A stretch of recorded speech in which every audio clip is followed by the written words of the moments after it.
AP deputy CM Pawan Kalyan BJP ఉచ్చులో పడి మాట్లాడుతున్నారని విమర్శించారు ఎమ్మెల్సీ అద్దంకి. కాంగ్రెస్ తనను గుర్తించి ఎమ్మెల్సీగా చేసిందన్నారు అద్దంకి. ఎన్నో ఉద్యమాలకు మానుకోట పెట్టిన కోట అని, మానుకోట నుంచి రాజ్యాంగ పరిరక్షణ కోసం పోరాడదామన్నారు. ఇక ఎమ్మెల్సీగా ఎన్నికైన అద్దంకి దయాకర్కు మహబూబాబాద్లో ఘన స్వాగతం పలికారు మాల మహానాడు, వివిధ కుల సంఘాల నాయకులు.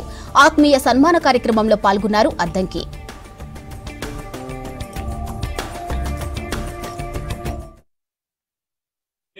రేపు మీకు నష్టం జరుగుతుంది అంటే నేను మాలమానాడు నాయకుడిగానే కాదు, కాంగ్రెస్ పార్టీ నాయకుడిగా కూడా ముఖ్యమంత్రి గారి దృష్టికి తీసుకెళ్లి ఆ విషయాల్లో పరిష్కారం కొరకు నేను ప్రయత్నం చేస్తా. మీ పోరాటం మీరు చేయండి, కానీ అందరం కలిసి చేసే పోరాటానికి అందరం కలిసి రావాలనేది ఒక విజ్ఞప్తి ఇక్కడ చెప్పడం నా ధర్మం అని చెప్తున్నాను. ఈ రోజు ఉద్యమకారులు చాలా అడ్రస్ లో ఉన్నారు.